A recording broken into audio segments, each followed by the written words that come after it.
Kalau sudut pandang kita selaku tokoh masyarakat dengan anggaran yang 69 M itu masih banyak fasilitas-fasilitas di sana itu yang perlu ditangani.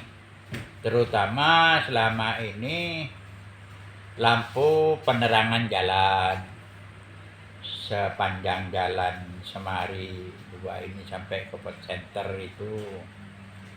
Nah, yang kedua sampai masuk ke lokasi Port Center itu penerangannya ya agak kurang lah gitu kalau kita amati apa bila ada event-event, contoh kemarin adanya selawat, kalteng berselawat, itu juga lampu penerangannya sangat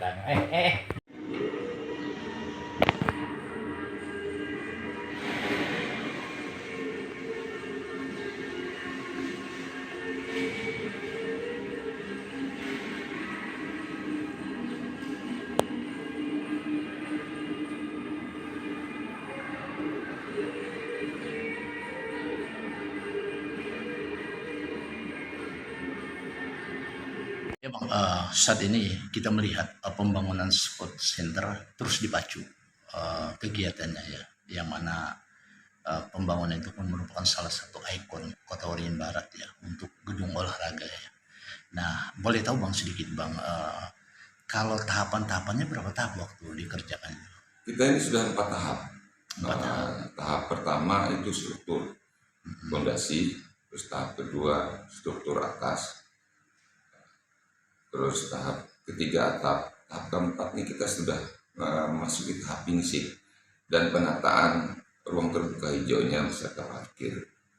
Dan itu untuk sport center itu diprioritaskan untuk beberapa cabang olahraga, salah satunya basket, volleyball, dan futsal bisa digunakan di situ juga. Dan malah kemarin ada permintaan dari pihak pemerintah ini ke daerah itu kalau bisa untuk lapangan tenis indoor. Nah, itu juga bisa dibantu. Semua kegiatan olahraga itu peralatan yang digunakan semua knockdown. Oh, semuanya. Semua knockdown, baik yang basketnya, polinya, tenisnya, semua bisa bongkar pasang. Bisa bongkar pasang. Dan itu dilengkapi beberapa ruang-ruang untuk ruang ganti lengkap. Nah, sekarang dalam tahap pekerjaan. Ruang ganti pemain itu ada dua sisi di kiri kanan, dan itu mampu menampung penonton kurang lebih sekitar 3.700 ya penonton di dalam dan kondisi duduk. Oh gitu ya Bang. Ya, dan kondisi duduk. Dan itu sebagai salah satu program pemerintah untuk memberikan fasilitas dalam kegiatan keolahragaan di Kabupaten Waringin Barat. Itu saya pikir langkah yang sangat memberi signifikan berarti untuk pemerintah, untuk masyarakat Kabupaten Barat. Karena fasilitas olahraga yang kita bangun ini satu-satunya yang bisa melaksanakan kegiatan indoor. Yang sebelumnya belum ada, sifatnya semuanya bersih outdoor. Dan itu berada di kawasan yang namanya kawasan sport center. Luasan areanya kurang lebih sekitar 35 hektar. 35 hektar ya? 35 hektar. Dan kita di situ baru terbangun 3 fasilitas olahraga di situ. Satunya lapangan sepak bola, itu bisa juga melakukan kegiatan atletik, dan ada lapangan tembak. Dalam saat ini juga dalam proses pembangunan, dan juga ada indoor. Nantinya juga akan dilengkapi fasilitas-fasilitas lain, kantor-kantor dari masing-masing cabang olahraga segala macam. Jadi kalau untuk indoor sport itu insya Allah di tahun 2025 itu untuk penyempurnaan finishing aja. Nah, kalau kita bicara lapangan tembak, di sana kan dulu kan ada beberapa pekerjaan ya, lapangan tembak. Apakah 2 kali pekerjaan atau 1 kali pekerjaan saja, Bang? Itu lapangan tembak itu malah sekarang itu kan baru tahap pertama itu baru penyiapan lapangannya aja. Oh, penyiapan lapangan. Dan sekarang kita membangun fasilitas untuk lapangan tembak indoornya, jarak pendek, pistol. Oh, Dan itu masih dilanjutkan tahun depannya. Insya Allah kalau pemerintah daerah menganggarkan tahun depan akan dilanjutkan lagi. kalau itu sudah mencapai berapa biaya, Bang, untuk lapangan tembak itu? Lapangan tembak itu kalau tidak salah 2,5 miliar kalau nggak salah. 2,5 miliar. Baru 2,5 miliar. Kalau sport center, Bang, dari 4 tahapan itu berapa miliar? Kurang lebih sekitar 69 miliar. 69 miliar. Nah, Dari tahap awal sampai tahap akhir. Sampai sekarang. 69 miliar. 69 miliar kalau nggak salah ya. 69 miliar. Nanti kita lihat secara pastinya. Iya, iya. Saya lupa juga. Tapi kurang lebihnya sekitar segitu. Itu. Kalau pelaksananya siapa itu? Pelaksananya ini saya lupa kontraktor siapa. Apakah dari tahap awal, tahap kedua, tahap ketiga, tahap 4 tetap pelaksananya itu? Tidak juga. Tidak ya. Tidak. Beda-beda ya. Beda-beda. Jadi ada berapa perusahaan yang melaksanakan kegiatan itu? Kalau nggak salah ada 3 perusahaan. 3 perusahaan ya. Nah, pertama tuh kalau nggak salah Serasi ya. Serasi kalau nggak salah. Saya lupa. Oh itu ya. Nah, Jadi supaya seharusnya kalau mau detail itu kita akan buka buku dulu. Oh, gitu.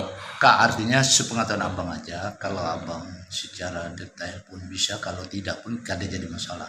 Karena kita wawancara untuk publikasi aja. Ya, tapi yang mana ini jelas kan dampak daripada dibangunnya sport center itu sangat memberikan pemerintah membangun fasilitas yang sangat iya, sangat berarti diuntungkan berarti untuk kan. masyarakat kita Kobar. Iya, karena Bahkan satu-satu itu bisa contoh. kita untuk misalnya kalau kegiatan standar internasional bisa itu dilaksanakan di situ. Iya, Misalnya kalau pemerintah daerah mau mengambil venue untuk kegiatan Liga Poli misalnya, bisa itu tergantung. tapi ini sudah layak pakai dari 69 miliar ini atau masih belum, Bang, dari tahapan kegiatan yang Insya Allah untuk di dalamnya sudah bisa digunakan. sudah bisa digunakan. Sampai nanti akhir Desember sudah bisa digunakan. Kita untuk tahun depan tinggal menata sedikit-sedikit untuk penyempurnaan halaman aja.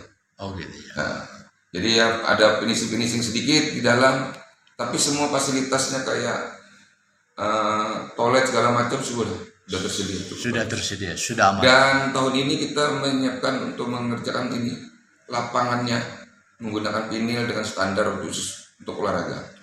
Itu di 2024 rencana anggaran perubahan atau di 2025? Di 2024. Oh, 2024. Di 2024 di reguler dan perubahan. Oh, dan perubahan. Oh, berarti Kegiatan olahraga malam hari sangat mendukung, sudah memenuhi standar nasional. memenuhi standar. Sudah Artinya memenuhi standar internasional. bukan gelap-gelap enggak gitu. Tidak. Dan tahun ini ada penambahan. Tahun kemarin kita sudah bisa melaksanakan event poli itu kan di malam hari. Iya.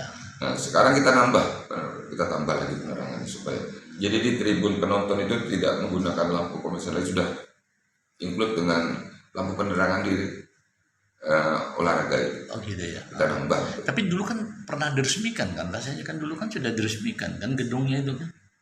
Itu kan diresmikan dalam konteks yang berbeda. Oh beda ya. Artinya pada saat itu pemerintah daerah meresmikan walaupun gedung itu belum jadi, tapi sudah bisa operasional. Oh iya, Gitu. iya. Mempercepat gitu ya. Iya, artinya secara fisik gedung itu sudah bisa digunakan. Jadi artinya kalau kita menunggu gedung itu jadi semua baru bisa digunakan kan sayang. Iya. Mubazir nama